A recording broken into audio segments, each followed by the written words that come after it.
Hello, everyone. Thank you so much, Robyn, for your warm introduction. And it is such a pleasure. I'm glad you did the poll because I'm actually able to see a lot of charities that I actually recognize. So thank you all for joining us today. The focus of my presentation is primarily going to be on the tips for successful CFC application. I'm not going to go into too much detail because we have a lot of other professionals in this session, as well as the others over the next coming weeks, who will give you the great details that you need to see on a successful application. But I'm just going to do some high-level tips. In addition to that, our director, Keith Willingham, will present in another session as well over the next few weeks on giving trends in CFC in the future. So please pay attention to the agendas and to be aware of when those sessions will occur. You can proceed with the next slide, please, Elizabeth. So I'm going to talk a little bit just about CFC to kind of really show you how really big this is. Not that I'm bragging, but we are the largest workplace giving campaign in the world. And that means over 9 million people have the opportunity to see your charity and donate to your organization. And this is why that care statement that you'll hear about from our outreach coordinators later on in the program is so very, very important, because that's your chance to really show off who you are. And in addition to that, it's not only just federal employees, it's also the military, it's also federal retirees, and even government contractors who can give one time, and they can also give a recurring gift with their own credit card. So lots of opportunities, not many places where any organization, regardless of how big you are, has an audience as big as the CFC.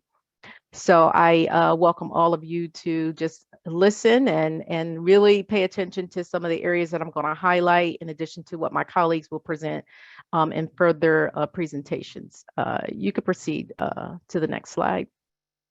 In terms of program administration, again, myself, I'm the operations specialist for CFC and oversee the CFC application process from the beginning to the end, from the first time you submit your application to the time you're approved or not approved, and go into the appeal process. Every facet of it is what I oversee alongside two of my colleagues who are also operations specialists, and of course our director, Keith Willingham, and our deputy director, Anthony DeCristofaro, and two staff assistants who assist us with all of the administrative details. So the campaign actually starts each year, September the 1. That date can be set by the director. I've not seen it. I don't think I've ever seen any other date other than September the 1, but it goes through January the 15th. So those are, some key dates to remember. And that's actually when the campaign starts. That is not the application process. Elizabeth, if you could proceed to the next slide. So I do want to reiterate here, this is a really good important tip to remember, because oftentimes charities don't understand that the application process consists of two parts. So it's not just when you fill out your application. Once you're approved, you then go into the listing period, and there is a fee that applies to that process as well. And we have had charities miss it because they think once they're approved, that's all they need to do, and that's not the case. So please, understand that there are two parts to it. And the application process starts for the 2024 campaign, starts December 1 and will go to January the 31st. And then we have a late deadline of February the 28th. And we do also have a late deadline for the listing period as well, which goes to August the 30th. And in fact, we're in the listing period really right about now for those charities who were initially approved. You can proceed to the next slide, Elizabeth. This is the most important page, because this is what I want charities to really get familiar with. And I'm not sure if we can share this in the chat, the link, but if we can, please do. This is and Elizabeth, if you could navigate to that page and highlight that for me, thank you, perfect. This is our charity applications resources. This is sort of like your go-to. Beginning from the beginning to the end. And this is open all year long. So you don't have to wait to the application period to actually go to this page to see what you need to have to be prepared to submit your application. As you can see, we updated, and what you will always see at the very beginning is you'll see where we are. So remember I said, that the CFC has many phases. Right now we are in what we call the appeal phase. So that means that those charities that did not get approved with their application have an opportunity to correct their application, and we call that the appeal page. And if you notice, if you see here, it says if your application was accepted, these are your next steps.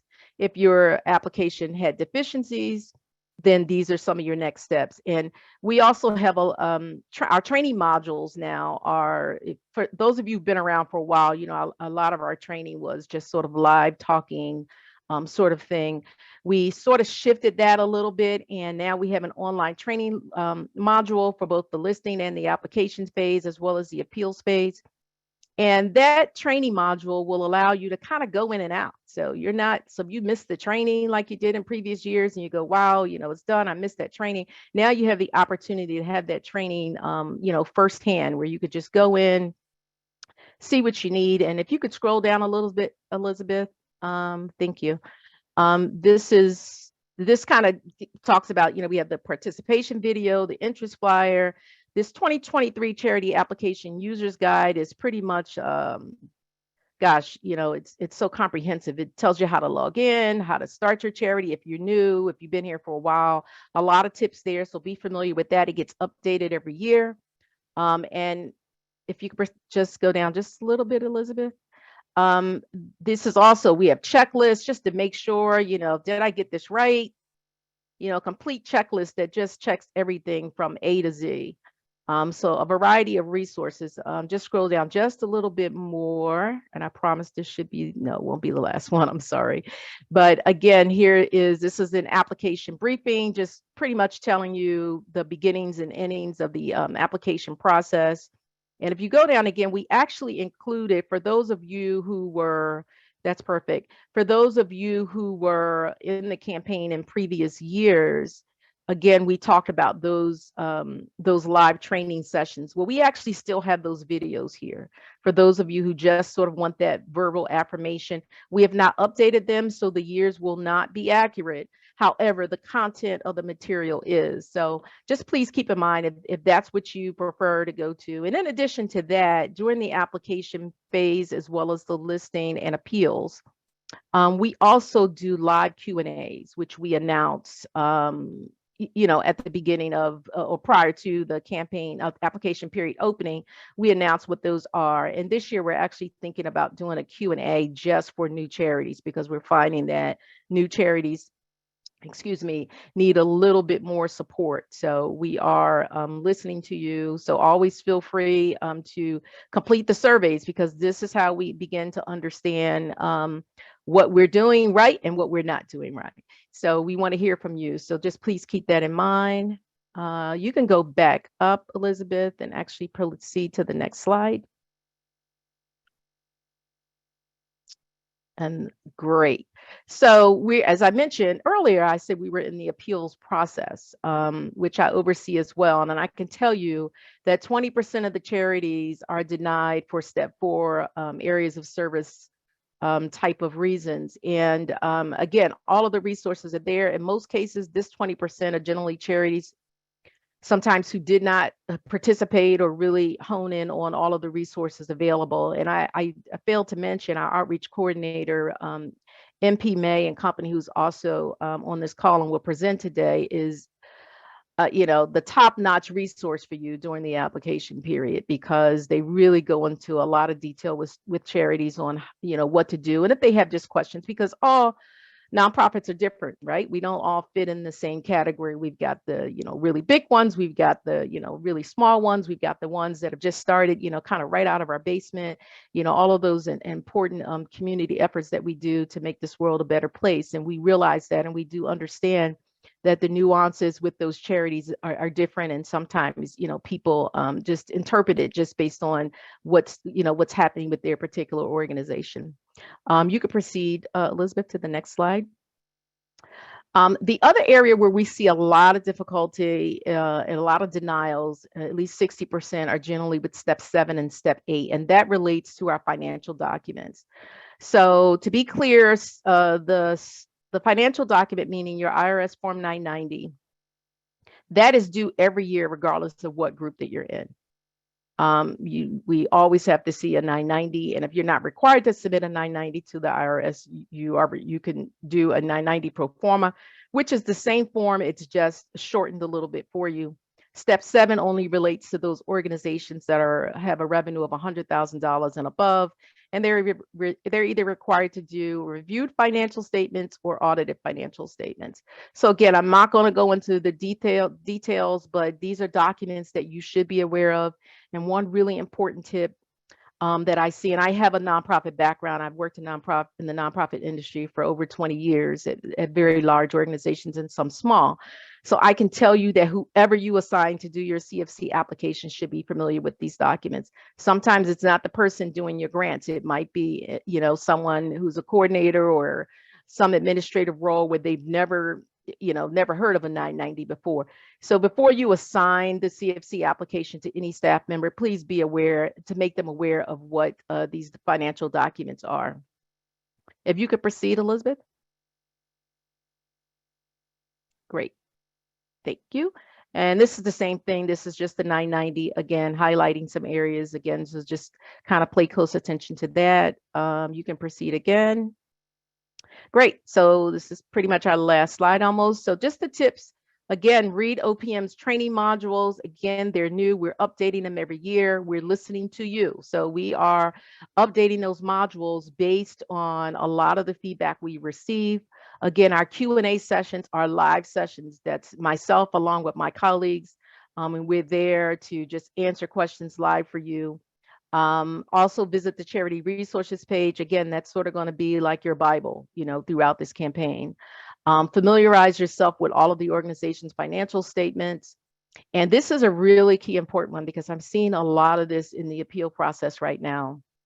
And I see it throughout the campaign for those charities who aren't successful.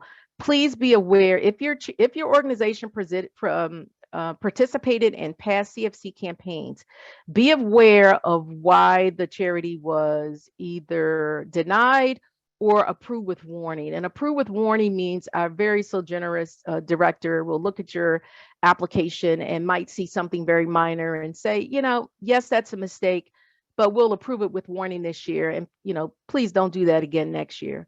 So please be aware of what that status is. You'll be able to see that on your dashboard. And if you see that warning, look at it to make sure that you're not doing that same mistake again, because if you are doing the same mistake again, then in most cases you're going to be denied, and then you'll have to go all the way through the appeal process again. So just be aware of sort of what took place in previous years. If you are a former charity, also know what your group number is. The CFC has a group cycle, and I'm sure our outreach coordinators will talk a little bit about that at some point in time, if not through this training, certainly in the other trainings that they give in our upcoming application process. But know your group number. Our 3-year cycle means that out of those 3 years, only one of those years you're submitting a full application, which means if you're required to submit an audit, you're submitting an audit. If you're not required, it doesn't apply to you anyway. And the other 2 years are called verification applications. And that number stays the same, not unless you are denied, and then you kind of start and rotate again and again. So pretty much, I think that's it. If you can proceed, Elizabeth, to the next slide. Yes, this is our new theme, by the way, Give Happy. So I wish all of you the best, and I'm going to proceed to the next presenter, and I believe that's Jen, and she's one of our outreach coordinators. And congratulations to all of you, and I hope you do well for those who are in the campaign for this year. And for those who are applying, again, please just take advantage of the resources available to you. Thank you. Thank you, Vanessa. I'm just going to jump in before Jen jumps in. There were some questions that came in about appeals. And so anybody that has a question about an appeal, make sure you send that. And again, I'm Mike May, president of NP May, the National Charity Recruitment Outreach Coordinator. Make sure you send those questions, any questions you have about appeals, to cfc@opm.gov. Vanessa will get back to you. Absolutely. Answer those questions. There's also on that resources page, there's a calendar. And the calendar, I believe, Vanessa, deadline for appeals, August 9th. Is that right? Well, the appeal deadline is actually over, meaning August 9th is the day that all charities will be notified of what their appeal status is. Correct. Exactly. And so, but moving forward, I just want to compliment you and what you've done over the last couple of years with the CFC resources page. Everything that charities have, I think, is there. Everything that they need to navigate the CFC is there, and I think you've done a great job with the CFC resources page, with your Q&A, with everything that you have. I have some of my team here that can answer some questions in the chat, and I think, Jen, have you gotten any questions, or Kathy, have you gotten any questions that you want to bring up? So there are a couple questions that I'm trying to get back to, and I appreciate everybody who's direct messaging me versus on the front side, navigating a few different chats. There was a question about application year. Yes, it is every 3 years that you do that full application. And if I understood Vanessa correctly, you log into your account, you look for your group number, and by knowing your group number, then you know where you fall into the cycle of full versus not a full application. Correct. And during the training, we will tell you which number is a full application. So for instance, for the 2023 campaign, Group 1 was a full application. For the 2024 campaign, Group 2 will be full applications. So it just kind of rotates in cycles. Again, it does not change, not unless, again, you were not approved, and generally you will have to start. Or if you, let's say, were in the campaign for 2022, but you skipped 2023 and you're coming back for 2024, then you would start from the beginning. And I think an important thing to know too for our charities is that that system is so incredible that you apply through. It's a resource to you. We are very familiar that you guys have turnover and that the person doing the application this year may not be the same for next year. Realizing that you have application documents and you have a history in there is so important, because you can get in there and you can see what does it look like to apply, and where did we maybe have an error in the past? Why were we denied? You can see all of that information. So get into your account, get to know that account, stay connected to that account, and if you need technical assistance with that account, there is a support desk that you have access to through that system. And again, OPM at cfc@opm.gov is how you would get a hold of OPM with policy questions. So I think, Jen, that's a great idea, or a great point that you bring up, which is this system that OPM has built is best in class. You have multiple years of application material that you can go back to and look at. You didn't get this application, or you didn't do this application 3 years ago or 2 years ago when it was a full application or a verification application. Your colleague did, or your predecessor did. You have all that information there. OPM has set up a system that allows you to go back and look at what your organization applied with in prior years to qualify for the CFC. And I mean it, best in class. Me and my team do state applications, municipal applications, and nothing is as good as cfccharities.opm.gov. So make sure that you go in there, look at that. If you have any questions, send them to me as the national outreach coordinator, or to Vanessa, and we will absolutely help you with the resources that you need. Somebody has their hand up. Is that? It was one other Bob point. Jennings? Yes. Just one other point. I know that I don't want the group number to get confusing to everyone. So when you're in the system and doing your application, for instance, if you are not required to do financial statements, when you get to that step, it will tell you so. So don't be confused to think that you won't know. It'll say you are not required to do this, or you're not required to do that, or you are required to do that based on the group number you are. Thanks, Vanessa. It's not a CFC Charities meeting without Bob Jennings saying something. So, hey, Robert. Well, just coincidentally, this is really important because several of you have touched on this topic, and I have sent out numerous registration links this morning because I didn't do a really good job of getting the registration links sent to everybody in the first place. So I apologize.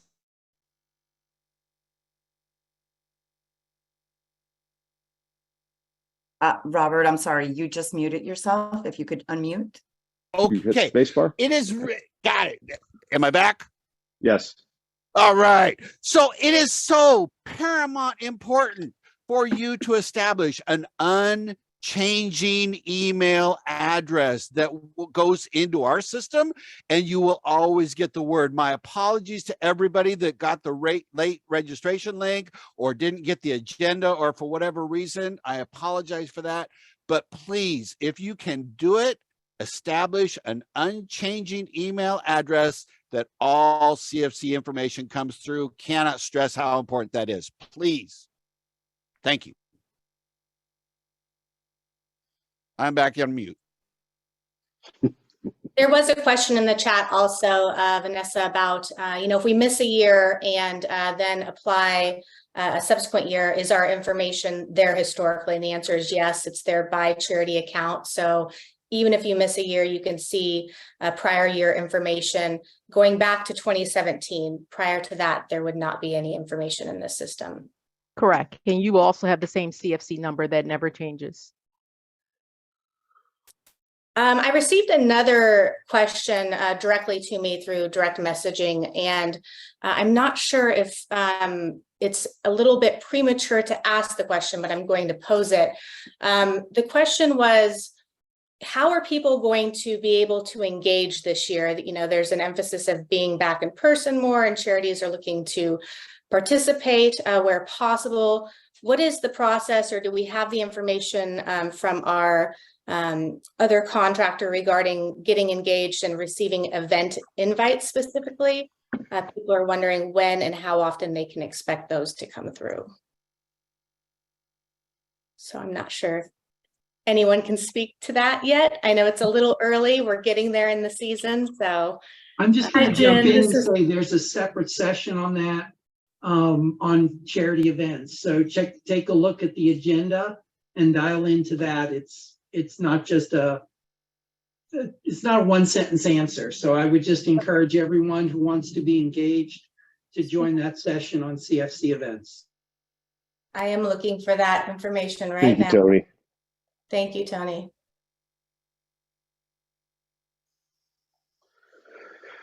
Sure which one it is. Okay, so more to come on participating in events in future sessions. So thank you, Tony, for jumping in. Are there other questions that came up that we missed? I know there was quite a bit going on in the chat.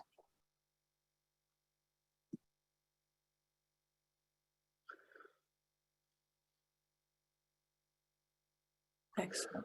Okay, I think that's all we have right now.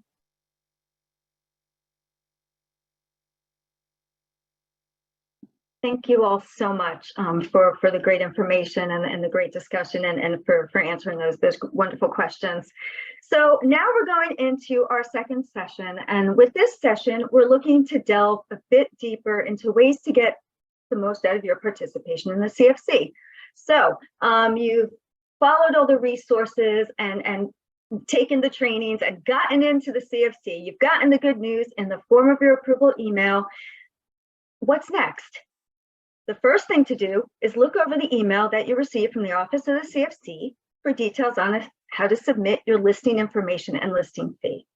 This year, the due date is August 16th. There is a late submission deadline of August 30th, but it's recommended that you meet the first deadline to maximize the benefits of your submission. With the later submission, you may not be included in any print materials or will be subject to a late fee. As Vanessa has stated, without this listing information, you cannot participate in the CFC even though you were approved. If you're a member of a federation, this will be submitted by the federation on your behalf, but if you are independent in the campaign, you must submit this directly. This listing information includes submission of your 256 character, which is approximately 25 words, service and program description, and your website, phone number, NTEE code, and whether your organization may provide volunteer opportunities to CFC donors. Your organization's fundraising rate, as calculated on your IRS Form 990 and submitted with your application, will be provided as well, but is not counted towards the character limit. Guidance is provided on what this statement may or may not include. Crafting your statement to succinctly define and display your impact is so important because this is what the donor sees in your listing when they decide to give. There is a training module on givecfc.org website to assist in this process. And if you are a member of a federation, they are also there to assist and provide guidance to you.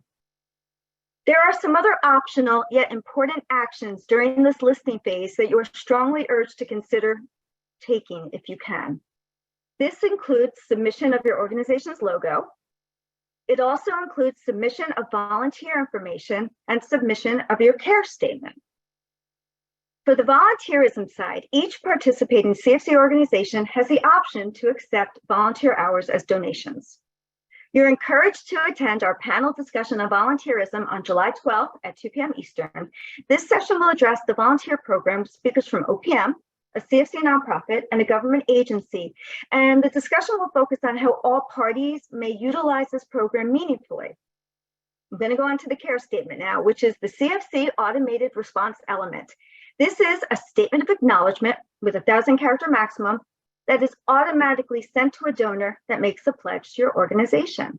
This is great because it will capture all donors, including those that do not release their information for acknowledgement to you, and it provides the donor with a bit more information on the impact your donation will have. This is an opportunity to expand upon your charity listing and include further information on how the CFC funds will impact your organization. The training module I referenced before also provides tips on how to create an impactful statement. And if you are a Federation member, they will work with you to create your statement. So after approval and before the campaign begins, this is a really good time to reflect and review the givecfc.org website for additional resources to help you plan your strategy for the upcoming campaign season and beyond. As Vanessa had mentioned, the campaign dates are set annually through CFC rule and may only run from September 1st through January 15th each campaign season. I urge you to check out the givecfc.org website. It provides participating nonprofits with so much information. It gives guidance, trainings, videos, logos, messaging, and toolkits on how to maximize your participation in the campaign and engage federal employees and retirees. Plan ahead. Set your plan on how you can work to reach donors.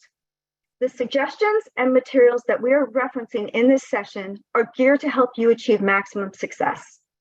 However, I do urge you to be realistic when planning. As Vanessa had said, we do know that one size does not fit all when it comes to participating in the CFC, and success is gauged in different ways. You're encouraged to utilize the strategies that fit best for your organization and those resources that you have available. Determine your CFC event strategy. Review the Charity Cause Week calendar to see when your organization's particular cause or causes will promote it in the campaign. Review the video guidelines and submit campaign videos or success stories to be featured during those weeks or in virtual charity fairs and on the givecfc.org site. Be ready to submit your materials when requested by the National Marketing Outreach Coordinator or by your federation. While the campaign itself runs for a finite period, there are best practices that you may utilize year-round when it comes to donor communications and marketing. I'm now going to turn it over to my colleague, Laura Uzzle, Director of Nonprofit Partnerships from CHC, Creating Healthier Communities, to discuss best practices on engaging your donors. Next slide. Thank you, Robyn. Thanks, Laura. We all know the importance of donor retention and focus a lot of energy on strategies and messaging to connect with our supporters. That same emphasis on cultivation and communication is key to retaining and growing the support you receive through the combined federal campaign. As you know, OPM regulates the solicitation of CFC donors. However, you may communicate with your CFC donors to recognize, engage, and educate them about your mission year-round. Begin by identifying and segmenting your CFC donors. Targeted and personalized outreach will always be more impactful than generic messaging. To lay the groundwork for targeted outreach, find a way to identify CFC donors in your database or CRM. This will allow you to exclude these donors from solicitations, but ensure they are receiving mission-focused messaging and CFC-specific communications. If possible, go to the next level by researching your CFC donors to better understand their relationship with your organization. Consider further segmenting these donors by identifying those that have made a significant pledge or have a multifaceted relationship with your organization. Then craft a communication plan specifically tailored for these individuals. The most important step in donor engagement is recognition. If you have limited resources, focus your time here. Begin by acknowledging individual contributions. This strategy sounds basic, but it is really essential. Email all of your CFC donors. Remember, charities are the only organizations that can contact donors. So if you don't reach out, these donors will have no communication or connection with your organization. It bears repeating, email is key. In your acknowledgement, focus on the impact of the donation using a personal story or testimonial. If possible, feature a federal government employee or military service member who has benefited from your programs or services. You may also want to use more public channels like your newsletter or social media to broadly acknowledge specific agencies or departments that strongly supported your organization through the CFC. Next, look for opportunities to include CFC donors in your organization's existing communications. This could be your newsletter, information on volunteering, or an invitation to an education or research presentation. These individuals have already expressed an interest in your mission, so they will want to know about programs you are offering in the community and how to get further involved. Finally, during the campaign, look for special opportunities to reach out to your CFC donors, like the campaign kickoff, cause weeks, last chance to give, or a holiday mailing. To save time and resources, work with your marketing department to identify existing marketing pieces that could easily be repurposed and customized for the CFC. In all communications, especially email, be sure to include your CFC number to make it easy for donors to give. And remember, customizing these messages makes a difference. One organization reported a 40% click-through rate on a CFC-specific end-of-year mailing. Next slide, please.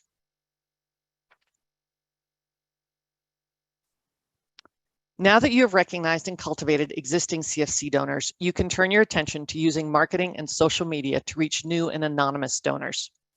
The first and most important step is to submit videos and stories for the CFC Virtual Charity Fair. Look for emails from the National Marketing Outreach Coordinator on how to submit these materials through the Virtual Charity Fair submission portal. If needed, you can also access the portal through givecfc.org, but the link is currently down for maintenance. All CFC zones have access to these materials, and donors can easily search for information by charity name, CFC number, cause area, charity type, or CFC zone. To maximize the impact of your materials, use real photos and compelling stories, especially featuring military service members or federal employees. Be sure to check the marketing guidelines on givecfc.org for stories and videos. For example, videos must be 60 seconds or less, be captioned, and comply with standards in the Rehabilitation Act. If they don't, they won't be included. Stories also have specific guidelines and are limited to 750 words. Second, maximize your organization's website as a promotional tool. During campaign season, include the CFC logo and your CFC designation number on your homepage and in your website footer. Include your designation number on your Ways to Give page year-round. If possible, create a dedicated CFC page on your website or workplace giving webpage that can feature the CFC. Here are a few examples of how charities have featured the CFC on their websites. Whenever possible, direct donors to the CFC's giving platform, text to give, and the mobile site for donations. CFC even has a QR code that you can use so that donors can easily download the mobile giving app. Also consider updating your staff email signature with your CFC number during campaign season. Next slide, please. Another easily accessible tool for cultivating CFC donors is social media. Engage with the national CFC and local campaign zone accounts by liking and commenting on posts and sharing content on Facebook, LinkedIn, and Twitter. Use your own social media channels to promote your CFC involvement. You can use a free platform like Canva to create social media graphics or use the samples available at givecfc.org. When posting, consider researching the optimal times for each platform. If you haven't already, you may also want to check out Google Grant Ads for free Google advertising opportunities for nonprofits. In any post, be sure to tag #GiveCFC. Because federal and military employees are a small section of your overall donor base, you don't want to inundate your social media audience with CFC messaging year-round. However, there are some key dates you may want to focus on. These may sound familiar. They include the CFC kickoff, cause weeks that align with your organization's mission, Giving Tuesday, end of year holiday giving, and the end of the CFC. If you have local offices, getting your chapters to partner on social media during these key times can amplify your message. You may also want to consider picking a separate designated day to conduct a social media blitz. Coordinate with your chapter staff, volunteers, and other stakeholders to send a pre-written message or like and repost your messages on a pre-identified day. If you are considering paid advertising, LinkedIn and Facebook will allow you to target geographic zones and current employer. Look at which geographic areas and agencies perform best and align your advertising with those audiences.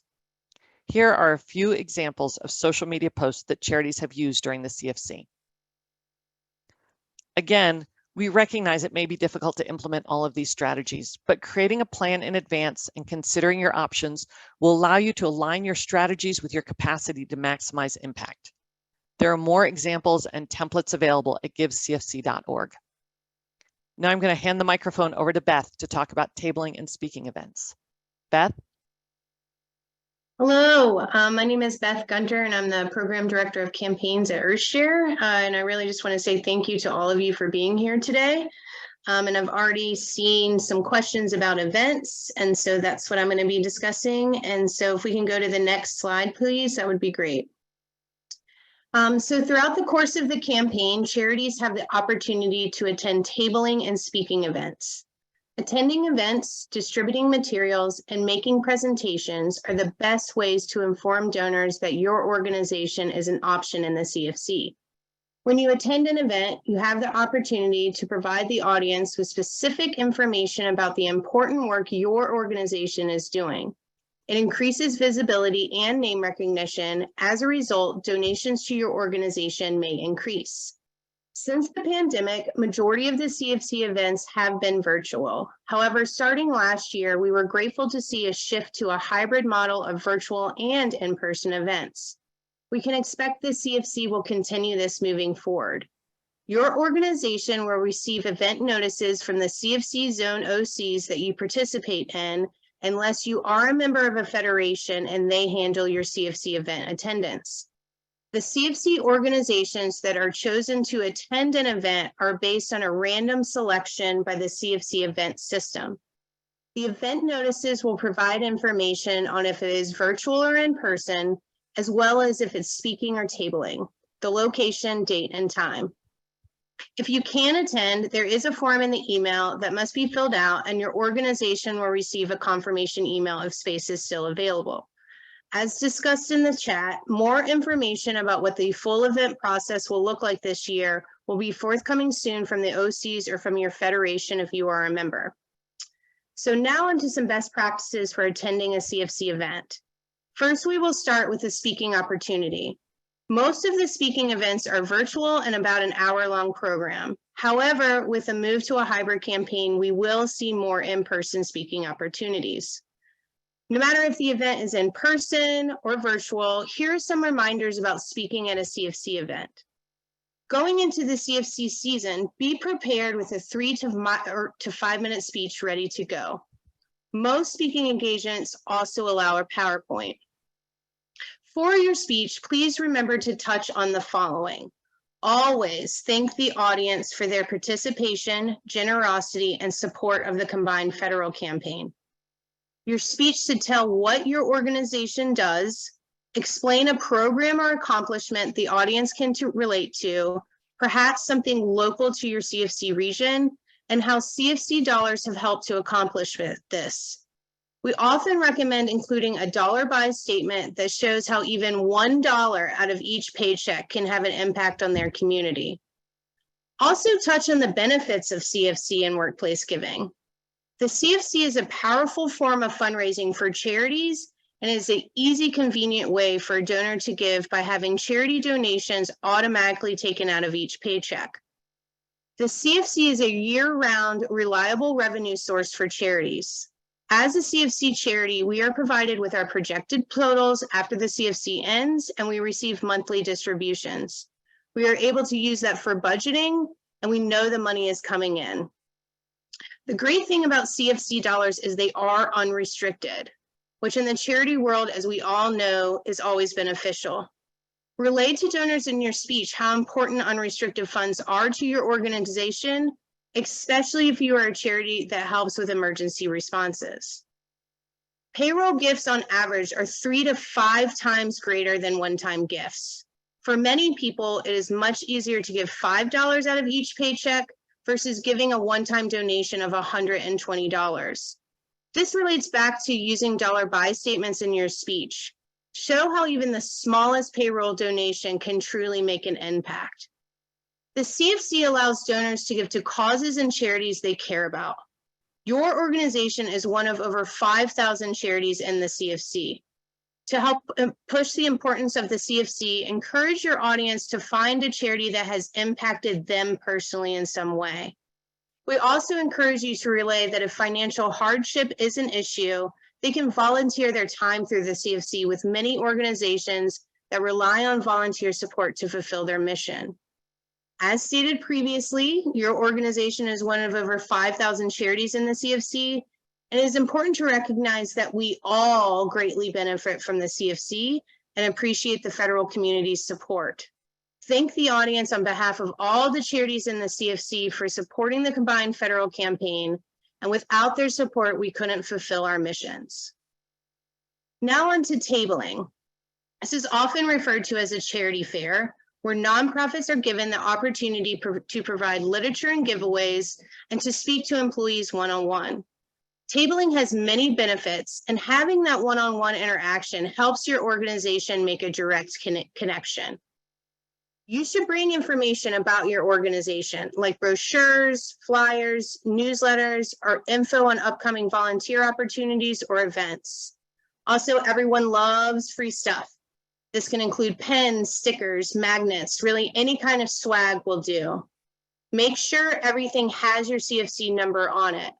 If your incentives don't have a CFC number on them already, a simple fix is to print sticker labels with your number. If your organization has a limited budget, it's easy to print items in-house. Some examples I have seen are stickers, bookmarks, recipe cards, and educational tips. Candy or prepackaged snacks are always a big hit too. Again, you can just put a sticker with your CFC number and put it on the packaging. You want to make sure that your table is inviting and, if possible, interactive. First, you want to make sure you have a great table display. This includes tablecloths, tabletop signs, props, stuffed animals. Really anything that helps your table stand out is a plus. Not all events have electrical hookup, but if you do have if they do, you can also show a video at your table, which is a really great way to have an interactive display. A trivia wheel is always a big hit too, and those are very inexpensive online. And another thing you can do is you can print out a QR code that goes to the CFC giving site as well as your website. While at a CFC event, you cannot collect names or email addresses. This includes newsletter signups. You also cannot accept direct donations at an event. All donations must go through the campaign. Animals are always a huge hit at events and a great way to increase employee engagement. However, make sure before you bring a live animal that is pre-approved by the agency. It's important that your organization's event representative is comfortable talking to people and engaging with employees. Someone that is not engaging will decrease your organization's chance of connecting to donors. Next slide, please. As others have stated in their portions, there are some key dates that you want to keep in mind for marketing, donor outreach, and event attendance. These are also dates that the CFC does special promotions and highlights. For marketing and communications, a reminder that the CFC National Marketing Outreach Coordinator has graphics already created for these key dates, and those can be found on the givecfc.org website. The first date is the start of the CFC, which is September 1st. During the start of the campaign, reach out to your past CFC donors, reminding them the campaign has started. include in your communications, and also post and share on social media that the CFC giving system is open. You will see events for campaign kickoffs come in during this time as well. This is a great opportunity to let people know your organization is in the campaign and to jump on the enthusiasm that the campaign has started. Every year, the CFC comes up with cause weeks, and they do special promotions around these issue areas. On this screen is an example of what last year's cause week calendar was. Though the cause areas don't change, the dates will. So be on the lookout for the new dates via the givecfc.org website. Use the cause weeks that your organization aligns with to promote to donors and on social media that you are a giving option in the CFC. If your organization works in the areas of any of these cause weeks, there is a chance you will see more events and notices coming in during that time. It is common for agencies to have themed events promoting the cause and charities working in that impact area. Just like all nonprofits, Giving Tuesday and year-end giving in the CFC are big donation times. Be sure to include giving through the CFC in your organization's Giving Tuesday and year-end marketing and communications plan. A lot of charities want to attend events at the beginning of the campaign, and then event interest trickles off as the campaign comes to a close. I encourage all of you all to attend events even at the end of the campaign. The CFC does see a boost during this time, and attending events is a great opportunity to connect to those last-minute donors. And then finally, the campaign ends on January 15th. You want to be sure to do promotion and communication, reminding people that the CFC is ending and to get these final donations. There are other key dates that CFC does promote, but these are at a minimum. If you can have information on promoting these times, that this is a great way to set up your marketing plan. And now I'm going to hand it back to Robyn to wrap up this session. Thanks, Beth. All right, next slide, please. So on this slide, you will see a checklist for you to refer back to when focusing on your CFC planning and campaign strategy. You've heard a lot of information from us today about ways to maximize the benefits of your participation. In the chat, we are also providing you a document which is listing those resources with specific links that have been mentioned during this session. Please note that in some of the instances, the information, actually most of the instances, the information will be updated for 2023 relatively soon. As I stated earlier in the session, the suggestions that are provided throughout this session are really geared to help you achieve maximum success. But, you know, it really is important to say again that one size does not fit all when it comes to participating in the CFC, and your success is gauged in different ways. You're really encouraged to utilize the strategies that fit best for you and the resources you have available. If you can't implement all at once, start with a few and gradually work more in as you can. The tools are there, and we're here to help and answer any questions that you have. So that's it for me. Just want to see if anyone has any questions, and before we go into our 10-minute break.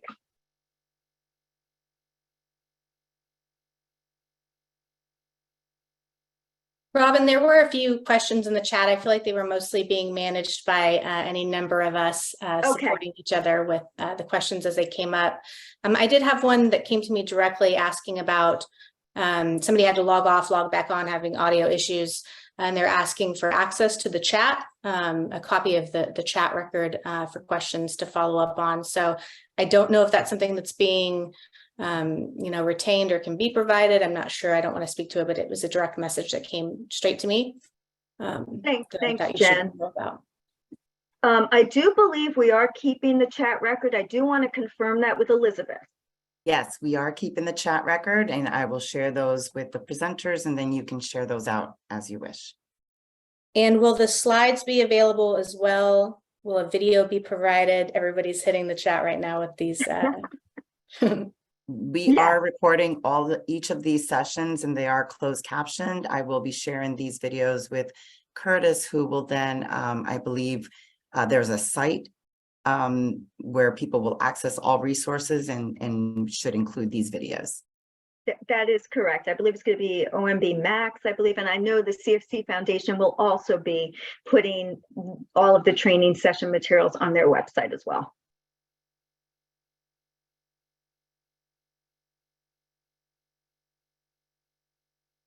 Oh, okay. Well, thank you all so very much. We are going to go on a 10-minute break, and then we're going to come back with our peer discussion. Thanks, everyone.